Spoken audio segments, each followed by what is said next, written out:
स्वागत है सभी का एकदम फ्रेश और नए ट्रैवल इंफॉर्मेटिव वीडियो में। आज हम बात करेंगे कि साउथ ईस्ट एशिया में लैंड बॉर्डर में आजकल दिक्कत आ रही है बहुत सारी। जैसे कि आप सबको पता ही होगा कि ये जो लैंड बॉर्डर्स हैं ये ज़्यादातर करप्ट हैं इन एरिया में, साउथ ईस्ट एशिया में।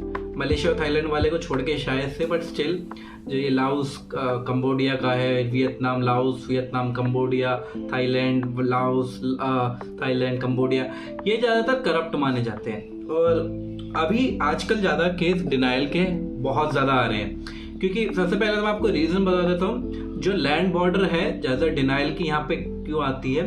सबसे पहले तो लैंड बॉर्डर बेसिकली यहाँ पे ह्यूमन ट्रैफिकिंग में यूज़ करे जाते हैं। इस वजह से क्योंकि आपको पता ही है कि अभी थाईलैंड और कंबोडिया के बीच में अभी फायरिंग हुई थी, तो उस वजह से कंबोडिया और थाईलैंड के बॉर्डर अभी तक बंद है, को खुले नहीं है। और उस वजह से जो ट्रैफिकिंग है वो लाओस की तरफ से जाएगी। अब लाओस की तरफ से घूमते हुए ऐसे आ रही है, तो उस वजह से भी आजकल इंडियन पासपोर्ट को डिनाइल करा जा रहा है बहुत ज़्यादा। और सबसे पहले तो मैं आपको कहूँगा कि रिकमेंड मेरा यही रहेगा कि आप फ्लाई ही करके जाओ। साउथ ईस्ट एशिया में ज़्यादा महंगी टिकट नहीं आती, आपकी 2 से 3 हज़ार रुपये की टिकट ही आएगी, ये बहुत सस्ती है।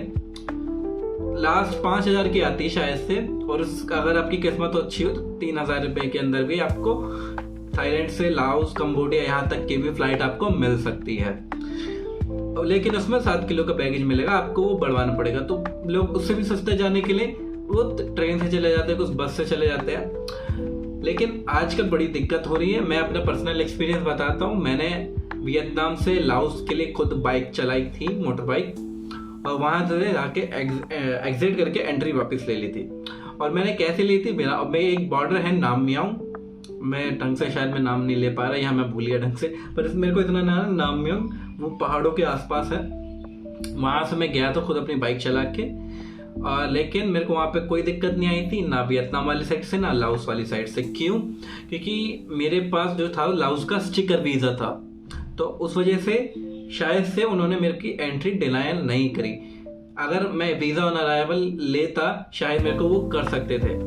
लेकिन अगर आप वियतनाम में हैं तो आप कैसे ले सकते हैं लाओस का स्टिकर वीज़ा? आप लाओस की एम्बेसी में जा सकते हैं, हनोई में जो है, वो आपसे कुछ नहीं पूछेंगे। आप बस 1 मिलियन उन्हें दे दीजिए, वीज़ा फीस की है, और वो आपसे आप फॉर्म देंगे, वो भर दीजिए, वाइट बैकग्राउंड के साथ आपको भी फोटो चिपका के दे देना। यही मांगेंगे आपसे, वो सवाल तक नहीं पूछेंगे। बस आप ऐसे करके लाओस जा सकते हैं। बट स्टिल मैं कहूँगा रिकमेंडेड मेरा यही रहेगा कि भाई आप फ्लाई करके जाइए, ये आपके लिए इजी रहेगा और सेफ भी रहेगा। क्योंकि कभी कभार लैंड बॉर्डर से मान लीजिए अगर आप बस सर्विस लेते हैं तो वो आपको मेन टाउन तक छोड़ने की आपको गारंटी देते हैं, और बस सर्विस भी कभी कभार सेफ हो जाती है। मेनली बस सर्विस ही सेफ रहती है, क्योंकि उनकी साठ गांठ रहती है बॉर्डर वालों से। लेकिन अगर आप अलोन करते हैं, जैसे यात्री डॉक्टर फंस गए थे लाओस और कंबोडिया के बीच में, कंबोडिया ने एंट्री नहीं दे रहा था, वो ब्राइब मांग रहा था उनसे, तो ऐसे भी बहुत सारे केसेस आए हैं कि वो आपसे रिश्वत मांगेंगे। अगर आप अकेले क्रॉस करोगे, अगर आप बस या टूर वूर लेके करोगे तो शायद मुश्किल ही करें, लेकिन अगर आप अकेले करेंगे तो ब्राइबरी की केस भी बहुत ज़्यादा है, केसेस भी बहुत ज़्यादा हैं लाओस, कंबोडिया, वियतनाम और थाईलैंड के बॉर्डर्स पे कि पैसे मांगे गए हैं। तो मैं अगेन आपको कहूँगा कि मेरी सजेशन यही रहेगी, आप फ्लाई ही करें इन सारी कंट्रियों में। अगर आप एक साथ करना चाहते हैं, थोड़ा सा महंगा पड़ेगा, लेकिन आप सेफली और विदाउट ज़्यादा कोई क्वेश्चन के आप इन सारी कंट्री में घूम सकते हैं। और मेरे ख्याल से तो ये कोई क्वेश्चन भी नहीं पूछते साउथ एशिया वाले। मलेशिया वाले पूछ लेंगे 100%, सिंगापुर वाले पूछ लेंगे 100%, बट थाईलैंड वाले मुश्किल ही पूछते हैं, कंबोडिया वाले भी मुश्किल पूछेंगे, लाओस वाले भी मुश्किल ही पूछेंगे। लाओस वालों ने पूछ लिया था मुझसे लैंड बॉर्डर पे कि क्या करोगे, मैंने कहा कुछ नहीं, वापस जाना है। उन्होंने कहा चलो ठीक है। वियतनाम वाले तो कुछ नहीं पूछते, 3 बार गया मैं, 3 बार उन्होंने कुछ नहीं पूछा। अब बस पहली बार जब मैं गया था तो उन्होंने वीज़ा मांगा था, लेकिन जब 2 बार गया उन्होंने वीज़ा पूछा भी नहीं, बस पासपोर्ट दिया, देखा, स्टैंप मारी और जा, कुछ नहीं बोलते हो आप। तो मैं कहूँगा साउथ ईस्ट एशिया में लैंड बॉर्डर अभी के लिए तो आप अवॉइड करिए। बाकी आप रिस्क लेना चाहते हैं तो रिस्क ले लीजिए, और पैसे मैं कहूँगा 95% या 80% आपसे ब्राइब मांग सकते हैं, पैसे मांग सकते हैं एक्स्ट्रा लैंड बॉर्डर पे। आप मैं कहूँगा लैंड बॉर्डर आप अवॉइड करिएगा, और आप फ्लाई करके ही जाइए, ज़्यादा महंगी टिकट नहीं आती।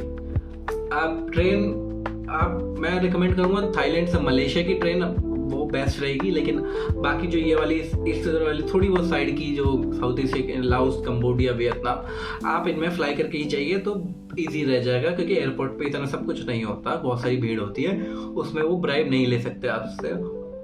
ठीक है, तो बस आज की वीडियो के लिए इतना। आशा करता हूं सबको ये वीडियो पसंद है। वीडियो को लाइक शेयर कमेंट करके जरूर बताना। और मैं अगेन बताता हूँ, लैंड बॉर्डर आप अवॉइड करेगा अभी, फ्लाई करके ही जाइएगा, वरना दिक्कत हो सकती है, खासकर इंडियन पासपोर्ट पे, क्योंकि कुछ केसेस मैंने ये भी सुने कि वो सिर्फ इंडियन पासपोर्ट को अलग कर देते हैं, या फिर जो वीक पासपोर्ट है उन्हें अलग कर देते हैं और उनसे फिर पैसे लेने की कोशिश करते हैं। तो बस मैं ये कहूँगा, आप लैंड बॉर्डर अभी के लिए अवॉइड करिए, बाकी आपकी मर्जी है। तो बस मिलता हूँ सबसे अगली वीडियो में, तब तक के लिए बस ध्यान रखना, खुश रहना, कीप स्माइलिंग, बाय बाय।